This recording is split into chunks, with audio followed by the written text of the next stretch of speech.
Lepo pozdravljeni v podcastu na 24ur.com, moje ime je Simon Vadnjaj. Danes pa v naši družbi nebinarni model, maneken, ki blesti na globalni modni sceni, tudi na pariškem tednu mode. Njegove fotografije iz modnih pist krasijo Vogue, Grayson. Lepo pozdravljen. Lepo pozdravljen, sem zelo vesel, da smo se končno ujeli, ker mislim, da smo se mi za ta intervju zdaj že... Dolgo? Dolgo, ja. Veliko poti imaš v tujino, ne? Ja, moj urnik je res katastrofalen. 2 tedna nazaj sem bil v Madridu, prejšnji teden v Londonu in Berlinu, tako da zdaj sem končno prišel v Slovenijo zaradi Zlatih Tiffany, tako da sem vesel, da smo se končno ujeli. Lepo. Več o tem kipcu in o nagradah, ki si jih omenil, mičken kasneje. Jaz bi za uvod samo predlagal, rad bi, da se dobro počutiš v našem podcastu. Ja. Kako želiš, da te naslavljam, kako bi gledalcem, poslušalcem podcasta približal pojem nebinarnosti? Jaz uporabljam moške zaimke. Zdaj, pojem nebinarnosti mislim, da je tako zelo širok pojem, ki pač različnim ljudem lahko pove različno stvar. Tako da ne bi mogoče neke specifične definicije zdaj jaz tukaj povedal. Je pa definitivno tako, neka meja med spoloma je zabrisana. Zdaj, kaj pa se tiče manekenstva specifično, pa jaz mislim, da so nebinarni manekeni tisti oziroma modeli, ki so tako zelo androgeni. Tako modni oblikovalci jih mogoče enkrat oblečejo v moška, drugič v ženska oblačila, pač glede na to, kaj se njim najboljše zdi, da pač temu manekenu pristoji. In mogoče je zadnjih nekaj let popravme, če se motim, prav trend, da se tudi išče specifične obraze, ki ste lahko ali na eno stran ali na drugo, da ste prilagodljivi, ali kako bi to opisali? Mislim, tega je že bilo veliko prej, mogoče se je ta neka terminologija okrog tega malo spremenila. Definitivno pa je res več tega. Mislim, da zdaj tako veliko brandov išče neke zanimive obraze, ki imajo tako malo bolj androgene poteze, neki ljudje, ki jih mogoče ne srečuješ vsak dan na ulici. Sicer je pa to stara štorija, ne? Če pogledava Davida Bowieja, pa ne vem, še milijon pop ikone, res svetovno znanih in uspešnih, so pravzaprav nekako že, ne vem, se podobno opredelili, ne vem, nastopali na tak način. Se pravi, to ni zdaj neka res novotarija, ne? Ne, jaz ne bi rekel tudi neki literaturi v filmu, to je že bilo prej. Mislim, da se je sam neka terminologija okrog tega spremenila in mislim, da zdaj, ko se tudi pogovarjamo o teh nekih političnih pravicah, mislim, da je to malo od spredje stopilo, ampak definitivno to ni neka nova stvar, definitivno ne. Tule na mizi imava kipec Tiffanyja, to gre za pravzaprav nagrade, ne? Ta vikend ti moram čestitati, da si postal ambasador leta na prireditvi Zlate Tiffanyje in te slavijo, da razloživa dosežke LGBT skupnosti in posameznikov, posameznic. Kako na tem področju ocenjuješ slovensko okolje, če ga primerjaš z mednarodnim kontekstom, ki ga zaradi tvojega dela zelo dobro poznaš? Je tako, kot si že povedal, Akademija vsako leto nominira osebe, za katere misli, da so znotraj LGBT skupnosti ali v Sloveniji ali tujini dosegli neke stvari, za katere bi bilo jim potrebno dati neko nagrado oziroma jih predstaviti širši LGBT javnosti, da morda za njih vejo in potem širša javnost na glasovanju izbere in jaz sem na srečo bil letos izbran, tako da sem zelo vesel vsem, ki so glasovali zame. Kar pa se tiče te neke primerjave z tujino in Slovenijo, jaz mislim, da imamo v Sloveniji v našem besednem zakladu en zelo lep izraz in sicer reče se mu zapečkar. In jaz mislim, da to zelo dobro preujame neko to slovensko mentaliteto.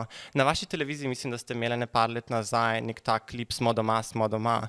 Ljudje so se se mi zdi, da iz tega šalili, mislim, da je to bila neka internetna šala, ampak jaz mislim, da ta klip zelo veliko pove o Slovencih. Vsi bi bili kar neki doma, vsi bi bili v hišah, ne bi šli ven, ne bi novih stvari spoznali. Tako da mislim, kar se tiče teh nekih LGBT tematik, mislim, da smo na tak način zelo pač pri tem. Mislim, da Slovenci niti nismo toliko zelo konzervativni, da bi lahko rekel, ampak bolj imamo neko to provincionalno mentaliteto.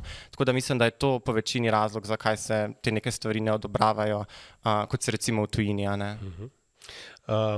Prihajaš iz Koroške, ne? Kako v tvojem domačem okolju ali pa recimo v kjerkoli slovenskem mestu v Ljubljani reagirajo ljudje, ko sklepajo, da opazujejo, ne vem, na primer žensko, potem pa ugotovijo, da si biološki moški?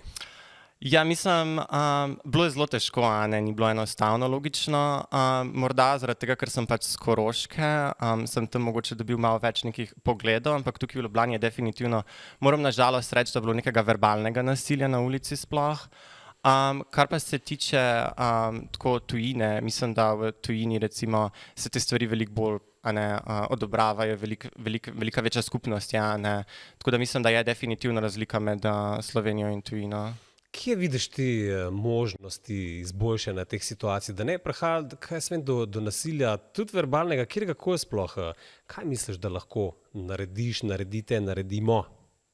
To se mi zdi, da je zelo neka taka zakomplicirana tematika, ker se mi zdi, da širša javnost pogosto, ko pač vidite nekaj ljudi na Prideu in tako naprej, si mislim, da neko tako napačno mnenje pogosto ustvari o tem, kakšni so te ljudje, ker pač Pride je postala zdaj neka zabava, ni več tako sam protest, a ne. In mislim, da to ni enostranski odgovor. Definitivno smo videli, da se je v Sloveniji veliko stvari spremenili čez leta, a ne. Smo zdaj tudi, mislim, da 2 leti nazaj spremenili ta zakonik, kar se tiče recimo istospolnih porok in vseh teh stvari. Ampak še vedno mislim, da je veliko nekega sovraštva, ne. Jaz tudi pač verjamem, da ko bo ta podcast prišel ven, da bo tudi veliko nekih negativnih komentarjev, ampak jaz sem na to pripravljen in meni je toliko mar za tako pa za lanski sneg, ne vem, kako se bi drugače izrazil, ja, ker jaz sem čisto preveč zaseden s svojimi obveznostmi, da se bi ukvarjal s tem, kaj bo ljudje komentirali, a ne. Veš kako, jaz pa ne morem reči, da mi ni mar, pa tudi naši redakciji in vsem in želimo čim manj tega. In spodbujamo ljudi, da pravzaprav razmislijo, seveda naj izrazijo svoje mnenje, ne se zadržijo pri žaljivih in sovražnih komentarjih. Ja, definitivno, ja. Kako odkrito govoriš o izbiri partnerjev? Je to prestop pri tebi, ki je šel v tako debato, s kom preveč intime, ali si povsem brez zadržkov? Jaz sem čisto predvsem brez zadržkov, kar se tiče. Veliko dobivam tudi sporočil na socialnih omrežjih od fant in od puncev, ki pač na nek način sem jim všeč in se bi mogoče z mano dobilo v nekih teh bolj privatnih krogih in ne javno. Ampak jaz moram na srečo povedati, da sem že 3 leta v zvezi. Moj fant Dylan je iz New Yorka, je novinar za New York Times in New Yorker Magazine, študiral je na Princetonu pod Johnom Nashom, tako da jaz mislim, da sem zadel jackpot, kar se tega tiče.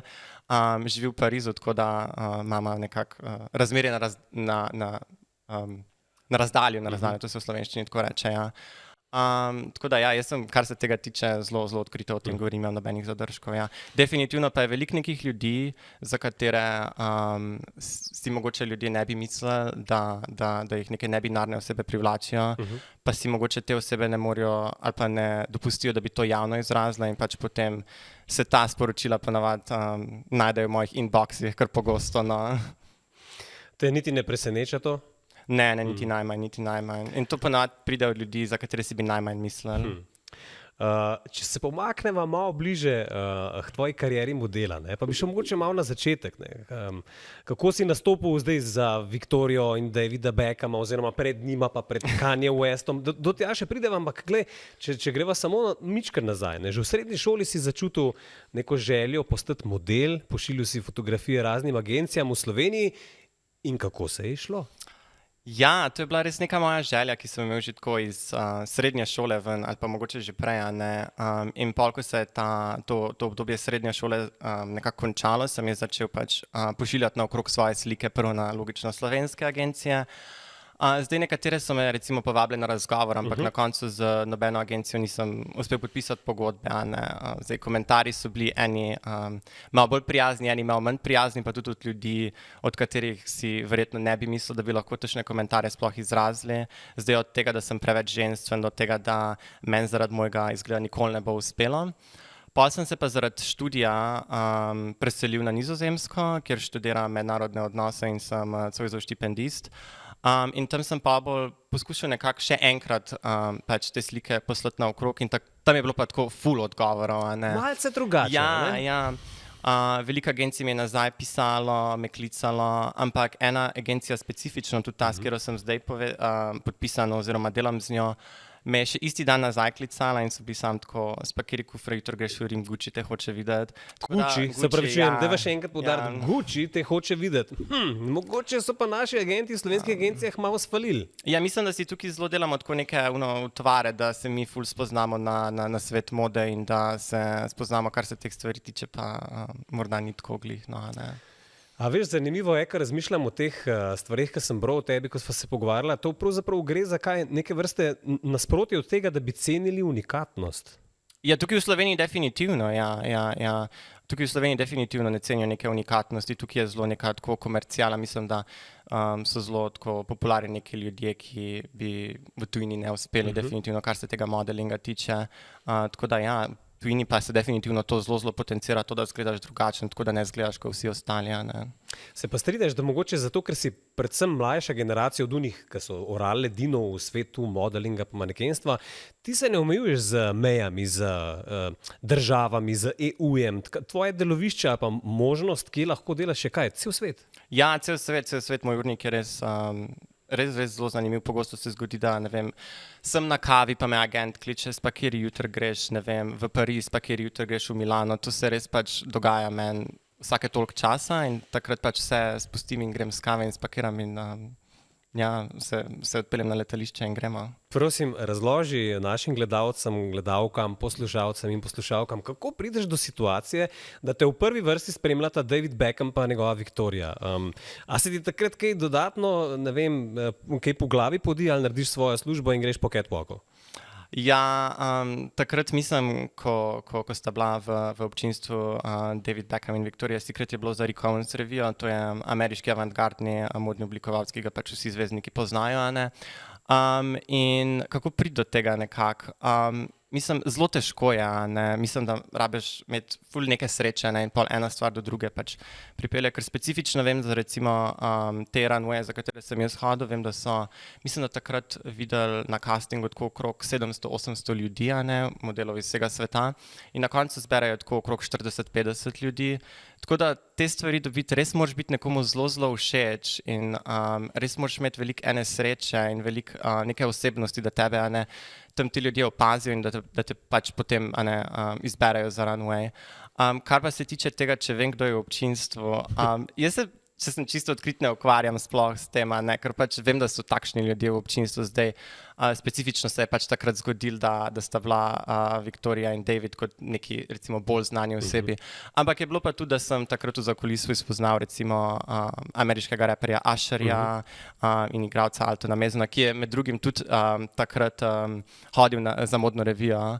Tako da ti ljudje so, ne vem, zelo prijazni, ampak so zelo zasedeni, tako da niso to neki dolgi pogovori. Ne? Če se sam še malo pohecava, na eni od modnih revij te je menda tudi spremljal seveda Kanye West, ampak tega niti niso opazil, ne? Jaz sploh nisem vedel, da je on na tej modni reviji. To je bilo lansko poletje za revijo Prototypes na Pariškem tednu mode in mislim, da sem šele kasneje potem zvedel, da je bil v občinstvu.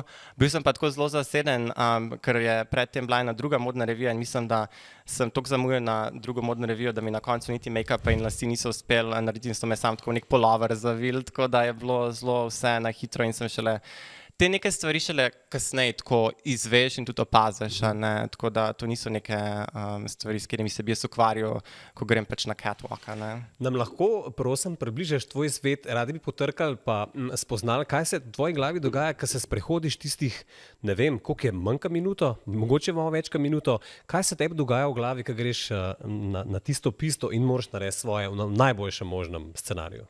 Blackout. Se pravi, ne razmišljaš o dejansko ničemer? Ne, jaz se sploh ne spomnim teh situacij. To je čist nek tak, to so neki te občutki, katerih pač se ne da odpisati in jaz se pač res vizualno ne spomnim vseh teh stvari. Jaz imam samo v glavi, sam hodi in to je to. Ne? Ampak takrat se mi zdi, da tako najboljši ti catwalki nastane in pač vse to se mi zdi, da pri meni zelo tako poznali. Tako da ja, res ni nobenih razmišljanj, ne, takrat ni nobenih razmišljanj. Mi lahko še to razložiš, a veš, v kakšnih takih starejših filmih vidiš te hece, da so manekenke trenirane, ne vem, s knjigami na glavi, ravnoteže, držo, a je to zdaj že čist mim? Ja, to je čist mim. Za manekenstvo pravzaprav ni neke šole, ni neke izobrazbe, to je neka čist taka stvar, ki jo imaš ali pa nimaš. Definitivno lahko ti, ne vem, agent reče, zameni si frizuro ali pa zdaj ti bom pokazal, kako pravilno hoditi, ampak nek X faktorja, ki ga pač potrebuješ, da v tem svetu uspeš in tega se ne da opisati in ne da se pridobiti tega z neko šolo. Ne? Še nekaj me zanima, ne? Kako vpliva pravzaprav na mlade ljudi ta pritisk, ne? Tako, kot si prej opisoval, 800 kandidatov se javi za neko modno revijo, ne? In od tega izberejo mogoče 20, 30, max 40. Kako to vpliva na tvojo samopodobo, na doživljanje, a je to obremenjujoče, kako to sprejemaš? Ja, to je zelo težko, a ne. Veliko je nekega pritiska, ampak mislim, da dlje časa, ko si v tej industriji, več imaš pogleda v notranjost in na nek način se pač manj začneš s tem ukvarjati, da boš zavrnjen, ker je pač to nekako del tvoje kariere, a ne, da si zavrnjen. In pač ponavadi je situacija taka, pa že si v 95% zavrnjen in pač tistih 5% je pa tisto, kar dejansko pomeni. In mislim, da moraš biti mentalno zelo zelo močen, a ne. Zdaj ne vem, verjetno je bila neka situacija, da sem jaz tukaj gor rastel v Sloveniji in da sem bil, ne vem, že prej zavrnjen iz 100 naslovov, tako da mogoče je za mene bila to neka situacija, kjer pač mi je bilo nekako lažje. Definitivno mi pa ni bilo enostavno, recimo na začetku, ko sem tukaj v Sloveniji hotel nekaj takega delati in so bili ti komentarji tako, bom rekel, politično nekorektni. To me je recimo veliko bolj bolelo, kot pa to, ko sem kasneje šel v tujino in sem pač tam bil zavrnjen, ne. In veliko ljudi se zlomi in pač veliko ljudi ne more tega delati naprej, ampak jaz moram nekako potrkati, čeprav ni lesena miza, je steklena, da se zdaj držim že 4 sezone, kar je tako, bom jaz rekel, da nekaj takega, kar realno ne vem, če v zadnjih letih kakšnemu koli Slovencu uspelo, sploh pa ne v tej neki nebinarni sceni, recimo, kar tega sploh pač Slovenija prej ni videla. To se mi zdi, da jaz tako prva oseba, ki je nekaj takega delal v tujini. No, in v tem pravzaprav si našel tudi svojo prednostno primerjavo. V bistvu ti imaš prednost zaradi tega, ker si unikatni in se tega držiš. Ja, definitivno. Tukaj se mi zdi, da tudi recimo, ne vem, ko v Sloveniji dobim neke poglede, je zelo tako nekako, ljudje ne vejo, kdo sem, kaj sem. V tujini pa me, ne, že zdaj, ko gremo v Pariz, veliko ljudi pozna, me srečuje na ulici, mi pove, da so me recimo videli na modnih revijah in meni to zelo, zelo veliko pomeni, ne, da sem si zdaj v zadnjih 2 letih res nek krog ljudi med pač tem življenjem v Milanu pa Parizu našel, ki me pač že poznajo, ko grem po ulici, tako da meni to zelo veliko pomeni. Ne. Še to mi povej, si bolj pristaš tega, da se prilagajaš, plavaš s tokom, se probaš čim bolj usidrati v neke tokove sodobne, ali se držiš svoje poti in ne odstopaš tudi glede imidža, tudi glede izgleda. Prej sva govorila, da mogoče dostikrat rečejo, ne vem, na teh izborih, se boš mogel tako postriči, boš mogel tako izgledati, boš mogel spremeniti to in ono. Kakšen si po karakteru glede tega? Mislim, kar se nekega tega toka tiče, definitivno je to tako neka nepredvidljiva industrija, ne. Kar pa se nekega tega mojega imidža tiče, pa jaz od tega ne odstopam, to ni debate, ne. In mislim, da me zdaj že pač po tem imidžu vsi poznajo in mislim, da bi bila napaka, da bi se jaz zdaj tako drastično spremenil, ne bi bil več jaz, ne. Ko te kdo vpraša takole na ulici, ki te srečate prepoznane, kako mu odgovoriš, ko te vpraša, kako hudiča prideš do tega, da si uvrščen na modno pisto Pariškega tedna mode? Kako je to možno? Ja, jaz mislim, da si to moraš zelo, zelo, zelo želeti in pa moraš za to res, res delati, ampak kljub temu so neke tako biološke predispozicije, to, da si pač visok med, ne vem, 185 in 188 centimetrov, to, da imaš visoke ličnice, ne vem, vse te stvari, to so vse neke biološke predispozicije, ki jih pač nažalost ne moreš ti sam spremeniti. Res je pa pač to neka industrija, kjer si moraš to zelo želeti in pač morda na neki točki pač ti res uspe. Tako kot je meni recimo do te neke mere, da sem zdaj recimo zelo zadovoljen s tem, kaj delam. Koliko je še aktualno to, kar smo včasih spremljali o svetu mode, da se veliko je govorilo o bulimiji, anoreksiji, o pretiranem odrekanju hrane in pijače. Je še taka neke vrste obsedenost s temi kilogrami? Daj mi z prve roke povej, ko je s tem. Ja, mislim, da je še vedno, mislim, da je zdaj veliko manj direktno. Jaz sicer nikoli nisem kakšnega takega komentarja dobil, vedno so bile same pohvale na srečo, tako da ni bilo nobenega problema, kar se tega tiče. Sem pa že slišal za ljudi, ki so jim povedali recimo, da morajo shujšati ali pa da se morajo malo paziti ali pa vse te podobne stvari, definitivno je to tako. Je to mogoče? Ampak jaz imam hiter metabolizem, bom tako rekel, ne moram kaj drugega reči in mislim, da je mati narava za to poskrbela, da imam neko to postavo, kar je že bilo pravzaprav celo moje življenje. Misliš, da je to za moško telo lažje kot za žensko? Ja, definitivno ženske veliko bolj nastradajo, kar se teh stvari tiče. Definitivno pa mislim tudi zato, ker sem toliko zelo suhana, da je to nek razlog, zakaj ljudje ponavadi me tudi na ulici zamenjajo žensko, ali pa recimo, ko grem na toaleto, se mi pogosto zgodi, sploh recimo na kakšnem letališču, da kdaj kakšen varnostnik za mano prileti in mi poskuša razložiti, da je to žensko stranišče in potem jaz moram pokazati tem ali osebni dokument ali nekaj takega, da pač samo ugotovi, da sem na pravem stranišču, Prosim, še malo mi omogočil dostop do tvojega sveta. Kakšni so ti fante, ki se vas bere po 800 na nekem castingu za neko modno revijo? Kakšne so to osebnosti? A je to dosti stereotipno ali ne moreš prav nobene neke uniformne stvari potegniti iz tega? Ja, to so zelo lepi ljudje, ne vem, kaj naj drugega rečem. Mislim, zelo je tako, pač je nek pritisk, ko pač vidiš te ljudi in pač si ti mogoče, ne vem, iz Slovenije in pač ti si tako zgledaš tukaj edinstven in potem greš tudi na te castinge in vsi ljudje zgledajo edinstveno, vsi ljudje so posebni. Mislim, res se ne zgodi ponavadi, pač ta dve osebi zelo podobno, izgledata, razen če sta tako dvojčka ali pa nekaj podobnega, kar se pogosto zgodi. Ampak drugače pa ne, pač vsi ti ljudje zelo unikatno zgledajo, tako da je zelo velika konkurenca, bi jaz rekel. Pač to se iz sezone v sezono spreminja, tu ni neka stvar, ki jo lahko nadzoruješ, Se tudi klasični centri mode, ki spreminjajo, vem, da si delal tako v Parizu, Ameriki, Londonu, v redu, ampak bil si tudi v Skandinaviji, zdaj me zanima, Skandinavci kaj pridobivajo na tem ugledu, a se te stvari sploh kaj spreminjajo?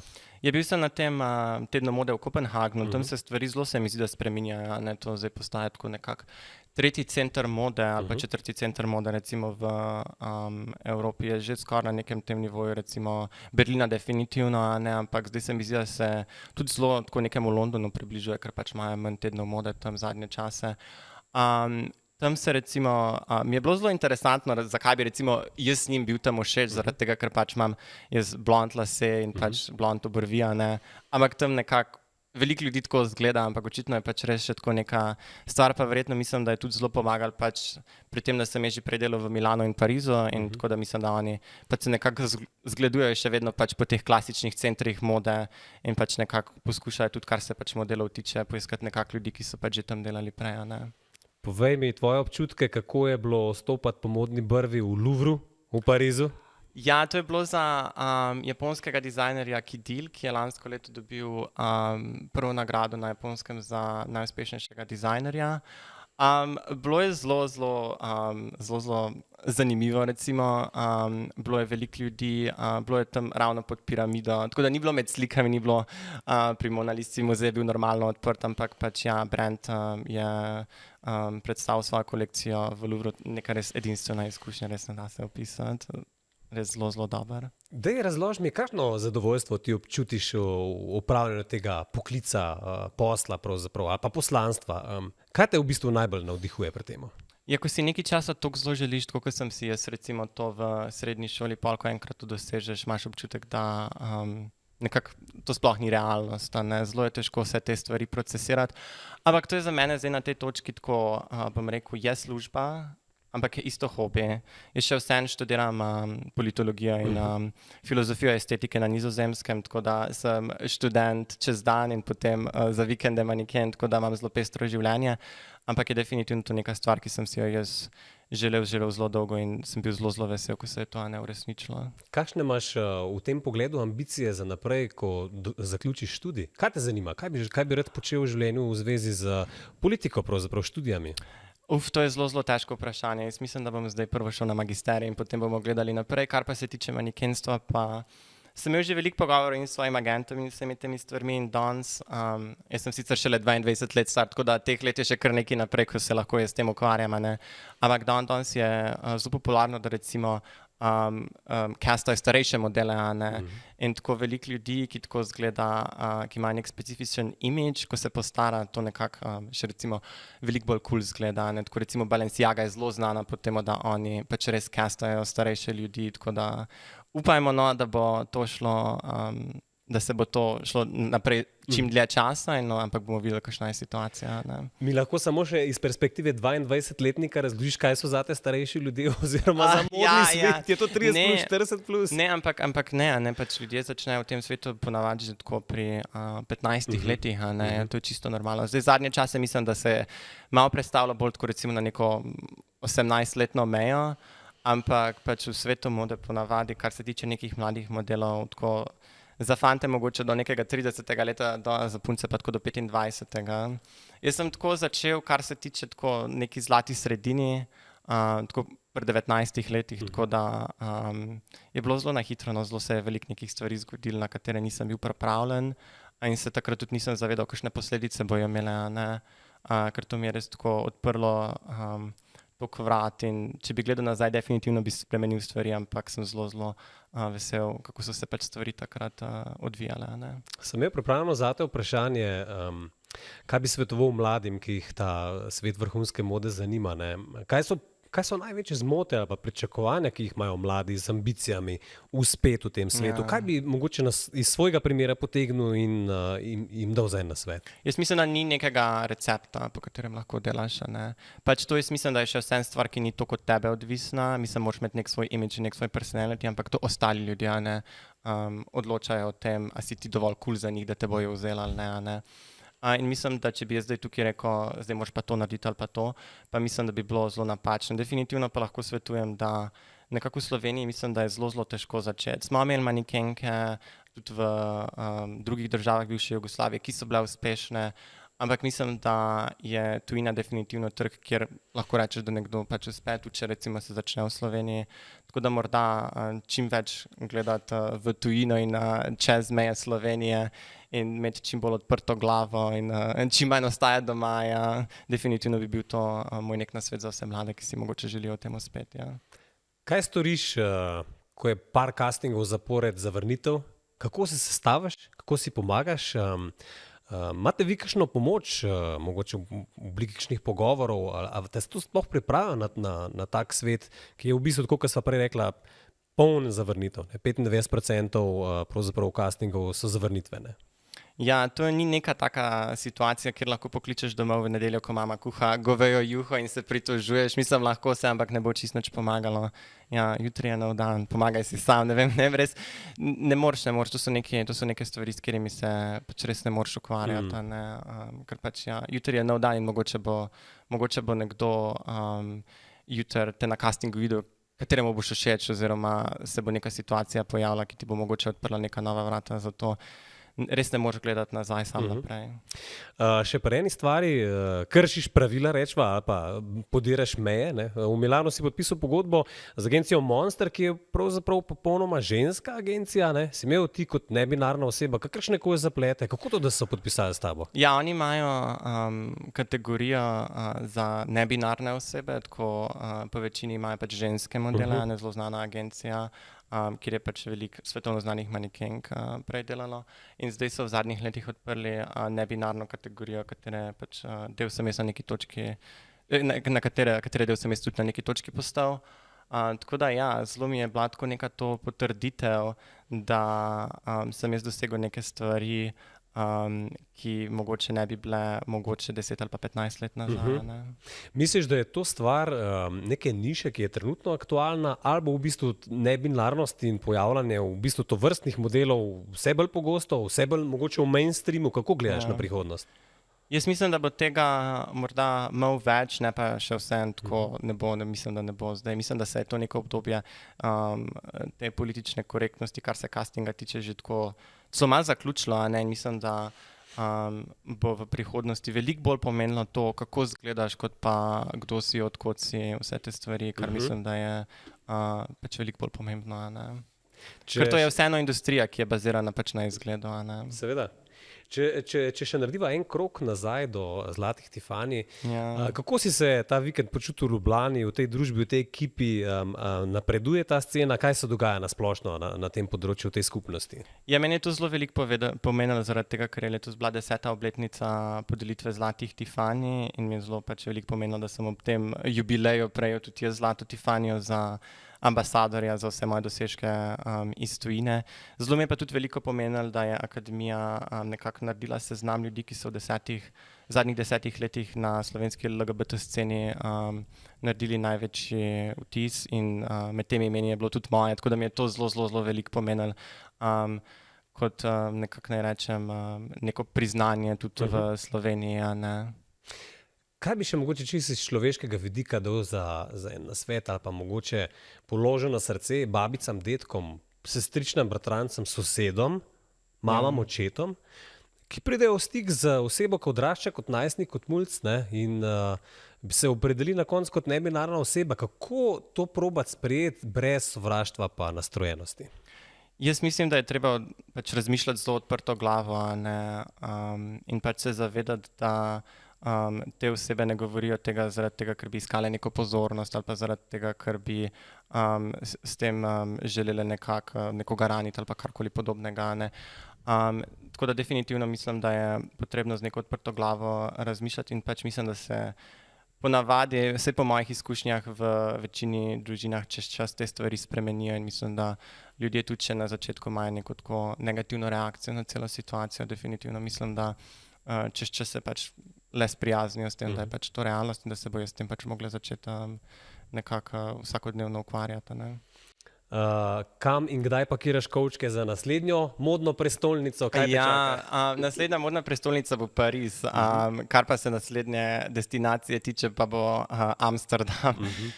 Jutri grem nazaj, imam veliko dela še na faksu pred tem, potem pa junija je spet teden mode v Milanu in Parizu, tako da upam, da bom do takrat vse uspel narediti, da se bomo pač ponovno videli na modnih pistah. Lepo. Daj te bomo spet v Vogu spremljali in podobnih ikoničnih. Jaz upam, da čim prej, no, bomo videli, kakšna bo situacija.